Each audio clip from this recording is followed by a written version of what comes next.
It's Friday, and there are the purplish lights. Here I am, there you are. You know what that means. Oh, we're back, baby. I am your host, Dan Stagliano. Welcome to the most anticipated episode of the show.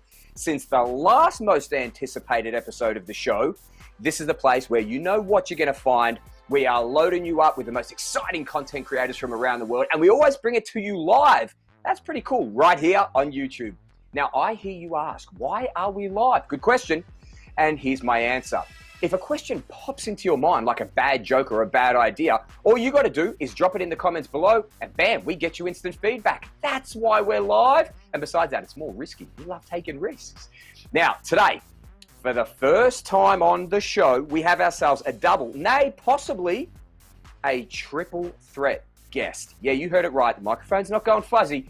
All right, today's special guest, Eric Mitro, is an award-winning producer, accomplished photographer, and most recently, he even launched his own athletic branding company with some of the world's biggest athletes. Well, at least America's biggest athletes. Now, as part of his producing credits, he just finished winning a stack of awards for a film called Clarity, alrighty?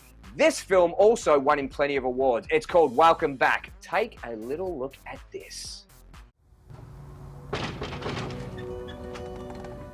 Dad? Jack? Tommy? Jack is back from Vietnam! When did you find out about his Alzheimer's? 3 years ago. Wow, look at that. Family reunion. He's different now. So what, he's just supposed to get a guilt-free pass? For God's sakes, he doesn't remember anything, Tom. Well, I do. People need to know that I know how to take care of myself. Richard. I'm hungry.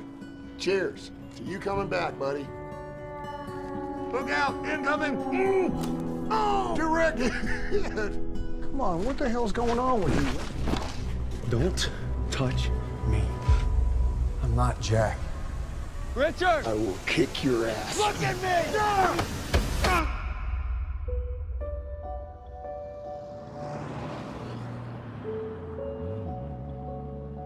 Eric Mitro, welcome to the show, big guy. Thank you for joining us today. How you doing, sir? Thank you for having me. I'm doing well. How are you doing? Oh, we're doing okay over here, my friend. We're doing okay. Now, Eric, let me ask you, buddy. You produced the film Clarity, which won a stack, a multitude, a plethora even of awards. Can you tell us what some of the awards you won were for that short film? I mean, it did win a lot of awards, but that was not due to me. That was due to a man named Roy Arwaz and Brett Zimmerman and his lovely fiance, well, Roy's lovely fiance, Tiffany. They are a power duo couple, and anything they touch is gold. So it was easy for me to kind of sit back and watch them work. So it's a pleasure, and I hope to continue to work with them. They are the powerhouse, and I think you're going to be hearing a lot more of their names in the future. Now, this is just, what did I tell you for our family at home? What did I tell you? Look how modest he is as well. This guy can't do a thing wrong.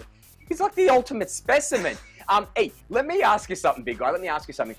We're interested in, and I want to get into producing and your role as a producer first off. What drew you to be a producer on this film, firstly? And the second part of that question is, can you tell us or give us a little, in-depth information about what a producer does in a film production? Yeah, so I mean, I came to LA, this is going back a little bit, but I came to LA mainly to be an actor. And I found myself sitting around twiddling my thumbs. There's only so much besides taking acting classes and getting headshots and doing everything you need to do, getting an agent, all that kind of stuff. I was sitting around twiddling my thumbs a lot. I was like, there's more to this industry of film. So I really dove into it. I was lucky enough to meet, like I said, Roy, who's an amazing director who has shown me the ropes of just how to develop a film from start to finish. With this specific film, Roy, he wrote it, and one of our good friends, Brett, was acting in it. And I just knew, and like I said, anything he touches is gold, and I want to be a part of it. So I did as much as I could to really gain a spot to produce this role or to produce this film. And quite the role it was. As we said, you were very modest at the outset there, but this film did win a few awards. And I do know Roy. Roy is a super talent. So, ladies and gents out there, check the name. You will see some of his films. He's a man that is wanted. Can you give us just very briefly, Eric, what is your role as a producer? What do you do day to day? Do you scout locations? Do you form a budget? Do you make sure people are on set or not on set? Like, what do you do as a producer? That's a very broad question. I guess there's so many different types of producers. You could just foot the bill, or you could be the person who goes out chasing the money and, say I went out and found the money. It's not my money, but I went out and found it. So I'd be a producer in that sense. Also, there was I forget what her name was she was an amazing associate producer, and she was very hands-on. So there's really here's a hands-on segment of producers, and there's a hands-off kind of producers. I was pretty hands-off. I did get my hands dirty a little bit. It's another story for the future, but it depends. Like, if you really, if you put together, you're doing a lot of the work with the film without putting any money towards it, then you're gonna get a credit in that way. But producers it's such a weird question. What do you do as a producer? How do you produce a film? You just produce it, and whatever your role in that production is, if it's big enough, you get that producer credit. And that's a straightforward answer. What do you do as a producer of a movie? You produce the movie, you dummy. Here's me always asking the hard questions. I'm sorry to put you on the spot. So if you're a hands-off producer, and this young lady... Roy was a hands-on. He is a producer as a director, but he does the scheduling, he does the shot list, he does everything. So even though he wrote and directed it, he still was a mega part in getting this film produced. So he in turn is an executive producer on the film. So it just depends on kind of where you're at. I was an associate producer. I put some money towards it, and I also little things like Roy had an issue. He'd call me at 4 a.m. and I go handle it. So stuff that's like a close friendship. And I understand also that, in indie filming, it's very much like that where, all hands on deck. So everybody's chipping in and taking on responsibility for making sure the project is moving forward and you get the result at the end of the day. So, I understand that also. But here's what I want to do with you, Eric. I want to take a step back because you mentioned the acting, and that was actually forward thinking because that's where I wanted to go to next. So if we can take a few little steps back here from the man that is sitting here with us today, right? What came first? Where did it all start? So was it the producing? Was it photography? Because I know you're into photography as well. You were also an actor, as you mentioned. So out of all the hats that you wear, not including the one that you've got on your head today, because we're going to leave that one for another episode, what is your favorite role and what are you most passionate about? That is a good question. So it all started with acting. I got lucky as a kid. My mom was friends with a commercial agent or something and had me as a kid acting in commercials, and I kind of fell in love with it then and graduated college and had an opportunity to move out to LA to do a very big project, but a small role. It was just a stand-in for somebody in a motion picture, and I ended up just catching the bug.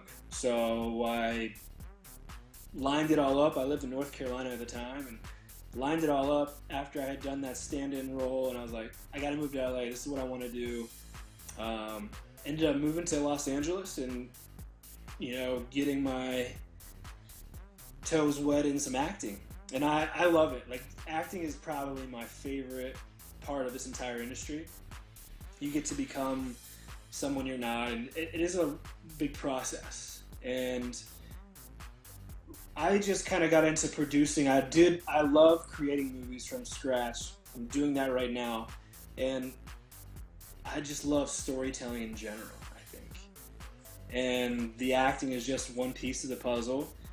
And I just wanted to learn the entire, the whole thing, just so I had a clear understanding so that if I did have an idea of some sort, I could take it from point A to point B, and I guess see what happens from there. So you're kind of your own one-man machine. You can take on every role and basically just do it all on your own. Is this what you're telling us, Eric? That means you don't need anybody else. Hey, Roy, we're saying bye-bye to you, Roy. Eric doesn't need you anymore. Is that what we're telling him? Should I be telling him that, or should I? I shouldn't tell him that, should I? We need Roy. Roy's very talented. Team effort. I've seen films. I've tried to sell films where the one person is the writer, director, and star of the film. And that is such a hard thing to do because, and the only person I know that's done it successfully is Roy, because he didn't act in it, but he directed it, wrote it, and produced it. And that's a tough thing to do, I think, because you just have so much control, and it's hard to take criticism from other people who are on board with the project. And I've seen him and Tiffany clash heads, and it's awesome. Like, it's because he's so stubborn, and so is she, but they actually understand that, and so that they take into consideration everything one another is saying. So I've seen when a movie is done, acting, producing, and written and directed by one person, it's their vision, and unless they're like some crazy superstar, amazing, talented person, it just, in my opinion, doesn't work. I've seen it happen a few times and didn't work out as well as you would think. Fast forwards us to present day, because this is what I want to touch on next. I want to get this info from you. I understand recently you've become close with boxing legend. Now, wait for it, people at home, if you don't know who this is. Roy Jones Jr., 4-weight division world champion, all the way from middleweight to heavyweight. He won all the world titles, was pound for pound #1, is in the Boxing Hall of Fame. Now, you've become friends with him as part of your new venture in building brands for elite athletes. Tell us more about this one. Man, so I went to school for graphic design, and building brands is just kind of something I got into when I was living in LA in the midst of working at the bar, and our coworker Chris Doyle was just a very big business guy. He would always bring in football players, athletes, Todd Gurley, Saquon Barkley, these guys, and become pretty close with them. And what we do for these guys, besides just be their friends and serve their drinks, and I was just good at logo design, so I started designing logos and creating merchandise.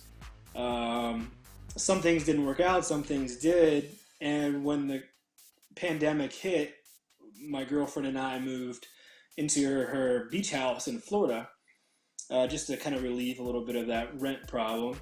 And in Pensacola, the king of the island is Roy Jones Jr. He's from there, and I was boxing at a local gym, and one of the trainers there, his name was Andrew Murphy, and we just started kicking it off. He was a really cool kid. We just kind of like you and I, just as soon as we met, sparks were flaring, cool guy, and realized that he was only like 20 years old. He was one of Roy Jones Jr.'s fighters. Like, he was an actual one of he trains at Roy Jones Gym. I guess Roy Jones trains young athletes, a handful, like 4 or 5 of them, and he's one of them. And I was like, oh, okay, that's very cool. And I told him, I was like, I'm new to the area. I'd love to I'm in photography and cinematography. I'd love to shoot some photos, some videos of you, and just kind of get you some content. I mean, he was saying that his pro debut was in March. So I wanted to get him. I was like, this is kind of a cool coincidence. So then he, in turn, invited me out to Roy's house to do some of the content. I met Roy. Very, very cool guy. Like, I see him train these kids in the ring, and he is Michael Jordan, like a force to be reckoned with. There's no jokes, there's no nothing. It's boxing. But as soon as that bell rings and they're done, he's like your best drinking buddy.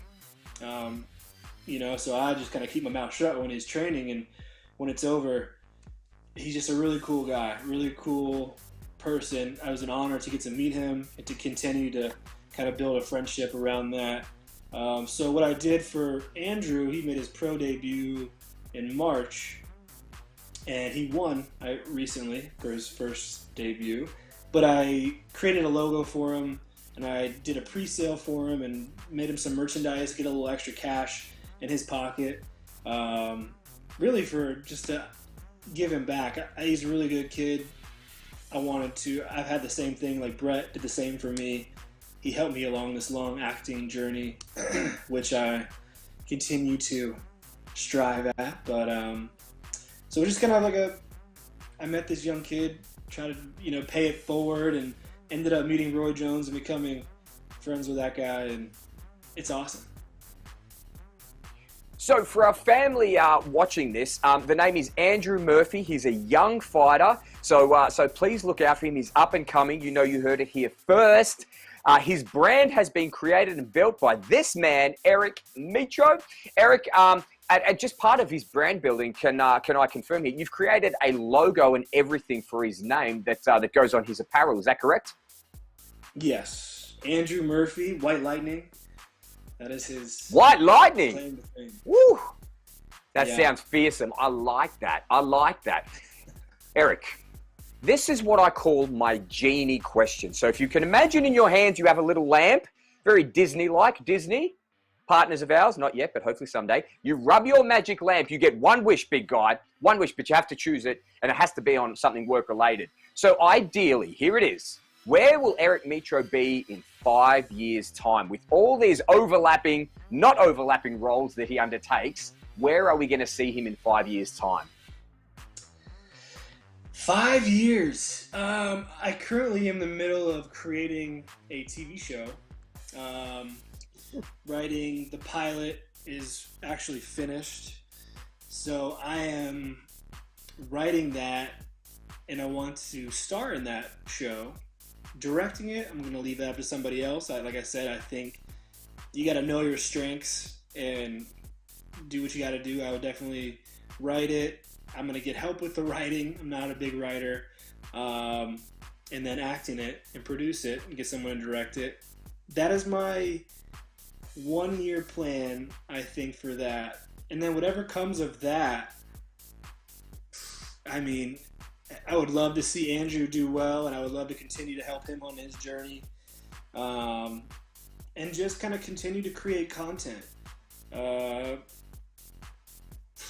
That's a good question. I don't look that too far. I can help you out. Your first year is writing and producing the first season of the show. The 4 years after that are seasons 2, 3, 4, and 5, right? Exactly. How easy is that? It's easy. Oh, we're all creating stuff here today. We have zero doubt, my friend, zero doubt with all the pies you have your lovely fingers in. You're going to be working and be very busy for the next 5, 10, 15, and 35 years, my friend. You young man, you. Now, Eric, we know this because we know you're in a sports game, but I know that you're a bit of a sports buff. So, with that in mind, we wanted you to play a little game with us today, big guy, and it's sports related. Alrighty, are you ready? This game we call, who's that? The game. Alrighty, yeah, there it is. There's our little noise. Who's that? The game. So, the big boss man who produces this show, surprisingly not me, could you believe that, has devised a Guess Who type of game. You remember that when you were a kid? Guess Who? With a distinct sporting slant, though. And that's a shout out to our gaming conglomerate, Hasbro, who don't sponsor this show currently, but might do one day. Hasbro, we love you. Big shout out to Hasbro. But we can't call it that, so we call our game, Who's That? The Game.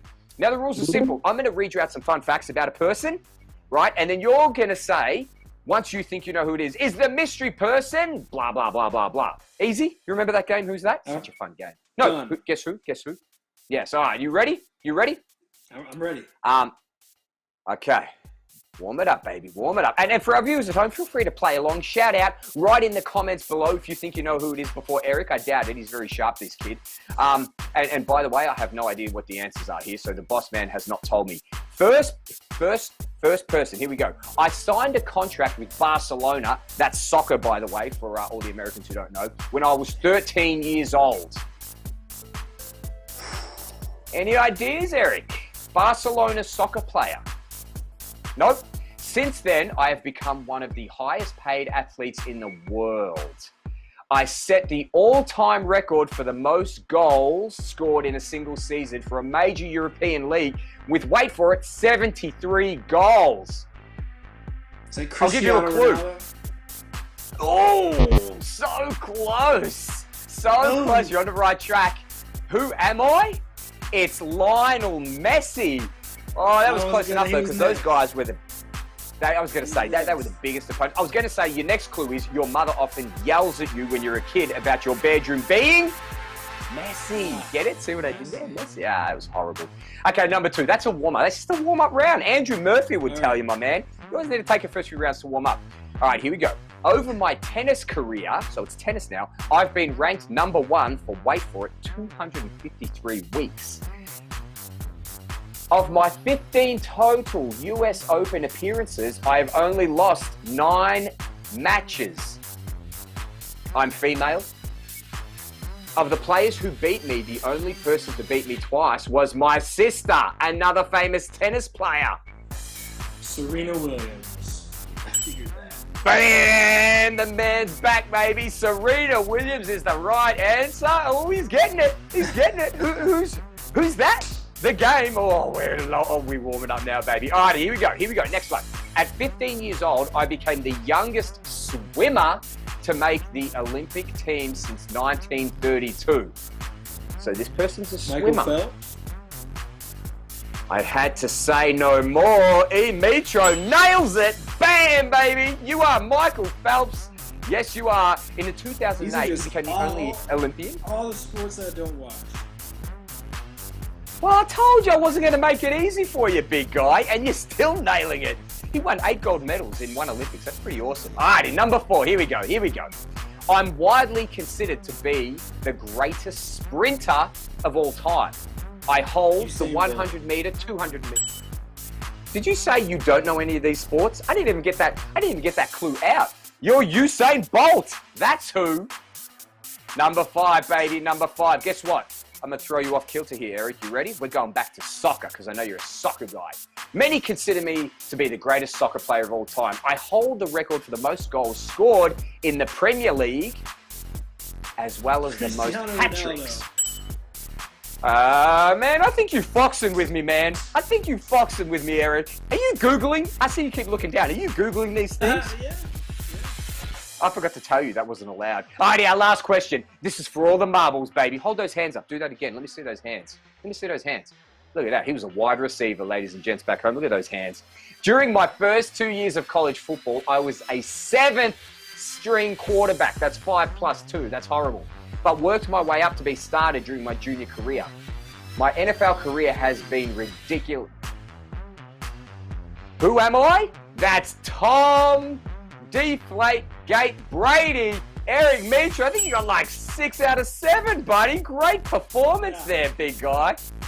Yeah, did I tell you, ladies and gents, did I tell you this guy's a sporting buff? There you have it, folks. Another week of good times, another game that's been done and dusted and dominated, no less, all the D's by Eric Mitro. That was our game of the week. Who's that in the game? Not that he needs another badge to pin on himself, but what a performance by Eric Mitro. This kid can't do a bad thing. Eric, my man, thank you so much for joining us today. It was so good getting to know more about you and even more fun seeing you in action during the game. To keep up with everything that Eric's doing, which is all top flight stuff, you know what to do. And that includes Andrew Murphy, the young and coming fighter with Roy Jones Jr. All you got to do is peek below. We've got all his information down there. Before we let you wander off, E, is there anything in the works that we haven't touched on yet that you can tell us about? Anything you're working on? No, that was it. That's kind of where my hands are right now. I mean, we were in the bar industry. His hands are keeping busy. We saw them. Yeah. His hands are keeping busy. I don't know how this guy is. sleeps, to be honest with you. Eric, thank you for joining us in this conversation, buddy. As ever, thank you at home for joining us as well on the show for another awesome episode. Please remember, if you have an artist or content creator you're following, you know what to do. Drop their names in the comments below with any question you're dying to get answered, and we will get them right here doing what Eric just did, and that is talking and answering. Don't forget, before you do all of that stuff, though, the most important thing is to like and subscribe to the show. And remember, we are live So turn on your notifications because there's the bell icon. Bam! Don't miss an episode because that would be horrible and would ruin your week like it would mine. Until next time, ladies, gents, boys and girls, have fun and stay beautiful.